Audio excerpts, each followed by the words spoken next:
There is a specific kind of quiet presence that makes people sit up a little straighter when you enter a room. It is not loud, aggressive, or angry. In fact, it is remarkably calm. Yet, modern society finds this energy deeply intimidating. By the end of our time together today, you will understand why the most formidable quality you can possess is not power, status, or wealth, but a single psychological trait that the ancient Stoics guarded above all else.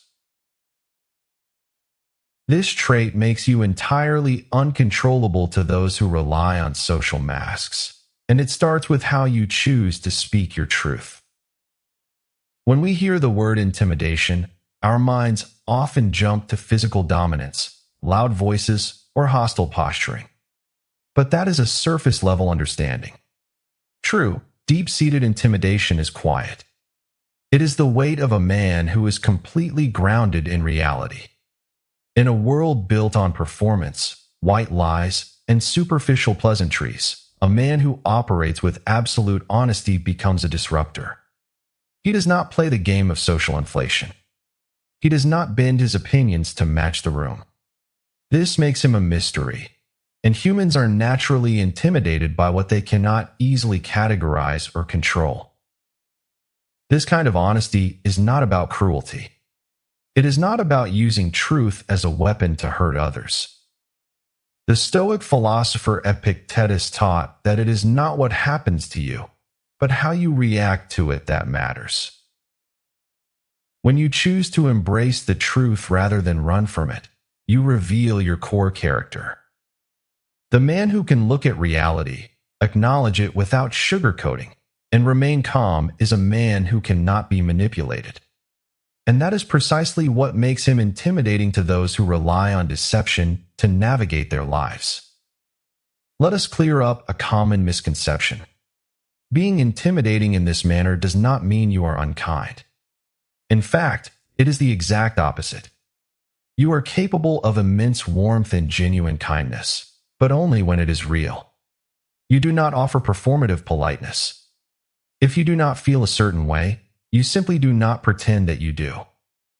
Imagine sitting at a dinner table with someone you care about. Perhaps they have spent hours preparing a meal, but the execution fell short. The average person, out of a desire to avoid discomfort, might lie and claim it is the best meal they have ever had. But this builds a subtle foundation of dishonesty. The Stoic man, however, navigates this differently. He might say, "I deeply appreciate the effort you put into this, and I love you for it. To be completely honest, the flavor is not quite my preference, but I am still happy to share this meal and this moment with you." This is not cruel. It is a profound act of respect. You respect the other person enough to tell them the truth, and you respect yourself too much to lie. It is gentle, yet firm. Some may find this level of directness jarring at first because they are used to a world of fragile reassurances. But over time, they realize they can trust every single word that comes out of your mouth. Your praise is real because your critiques are honest. This integrity is rare, and rarity always commands respect. Marcus Aurelius once wrote that the soul becomes dyed with the color of its thoughts. When you cultivate thoughts of integrity, your entire presence begins to radiate that quality. You stand out simply because you are not wearing a mask. And standing out, especially in your authenticity, is deeply uncomfortable for those who hide behind facades. Have you ever caught yourself nodding along to something you completely disagreed with, just to avoid an awkward silence? We all do it from time to time.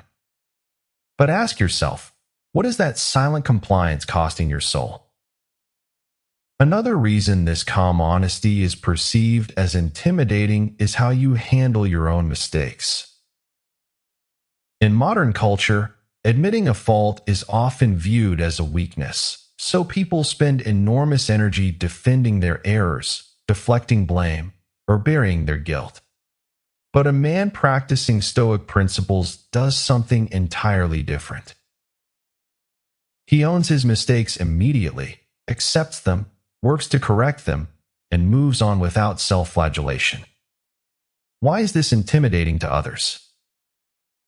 Because a person who cannot own their mistakes will feel a quiet jealousy toward your freedom. They are trapped in an internal cycle of guilt and shame, beating themselves up privately while wearing a defensive armor publicly.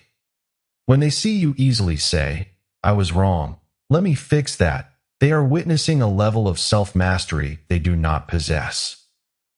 This makes you appear overqualified for average social dynamics. In the dating pool, in business, and in friendships, a man who does not carry the baggage of unacknowledged mistakes is a force to be reckoned with. People realize they cannot use your past against you because you have already integrated it. You are not anxiously dependent on the past, nor are you running from it. As Seneca wisely noted, true happiness is to enjoy the present without anxious dependence on the future. When you are grounded in the present, unburdened by hidden shames, your energy is light, free, and incredibly powerful.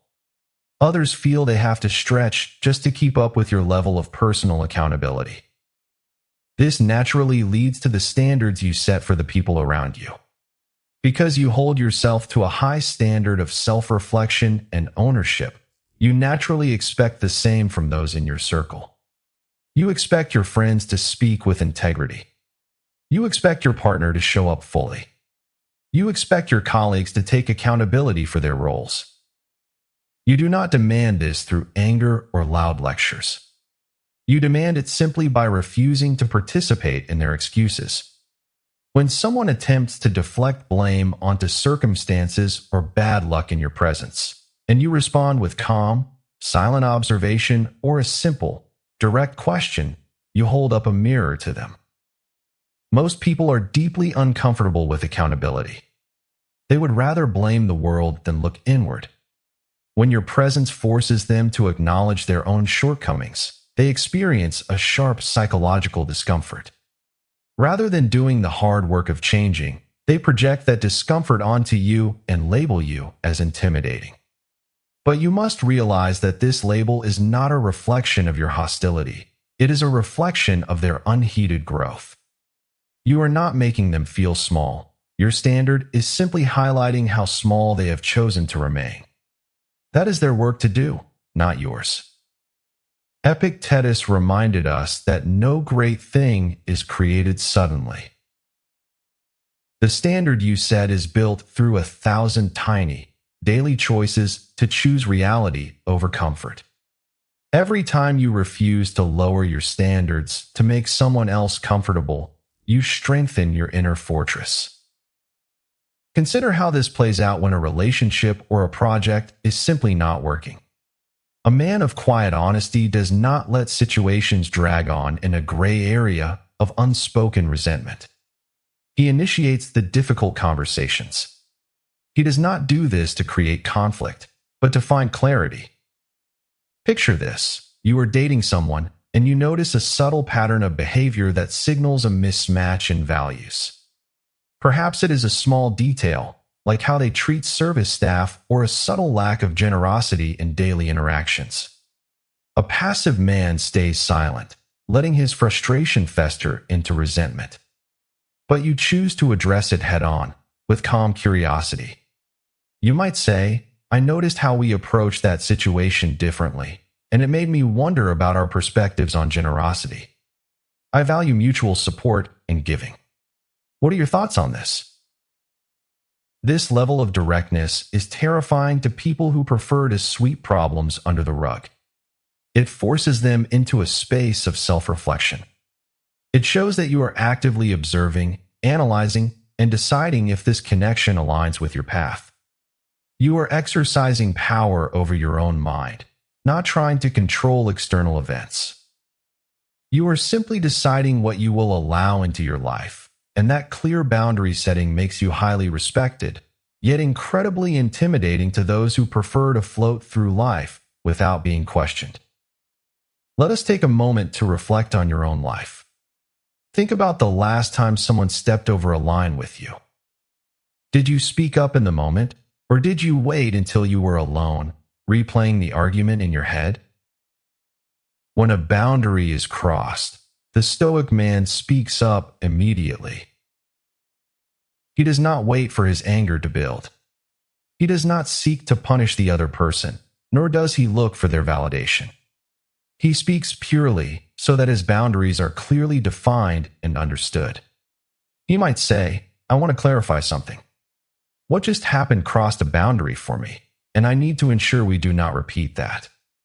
I want our connection to be built on mutual respect, so I am sharing this with you now." He is not afraid of the awkwardness that follows. He is not afraid of being temporarily disliked. He understands that temporary discomfort is a small price to pay for long-term peace and self-respect. Seneca observed that it is not that we have a short time to live, but that we waste a lot of it. We waste immense amounts of time staying silent, harboring resentment, and playing social games to keep a false peace. When you speak up, you reclaim your time, your mental energy, and your dignity.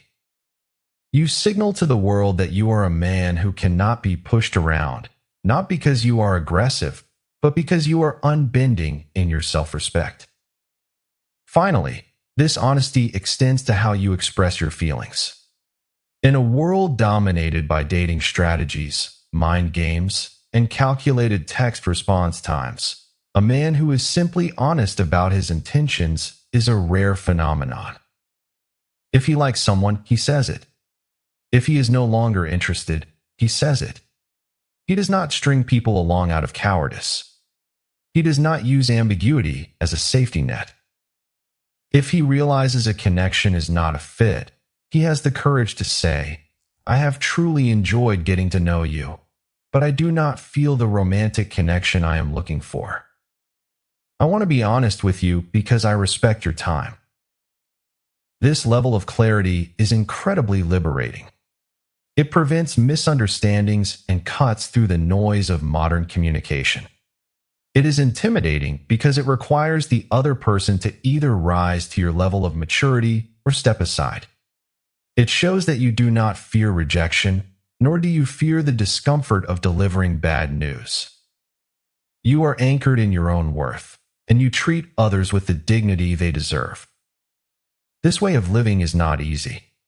It requires constant self-awareness, discipline, and a willingness to stand alone in your truth. But the reward is a life of absolute clarity, deep self-respect, and relationships that are built on rock-solid foundations. Remember, being intimidating in this Stoic sense is not about making yourself larger by pushing others down. It is about being so aligned with your own character that others can feel the weight of your presence. In a world full of echoes, be a voice. In a world of masks, show your true face. If this resonates with you, take a moment to reflect on where you can bring more quiet honesty into your life today. If you found value in this philosophy, subscribe to Stoic Mind, leave a comment with your thoughts, and share this with someone who needs to hear it. Stay grounded, stay true, and build the life you respect.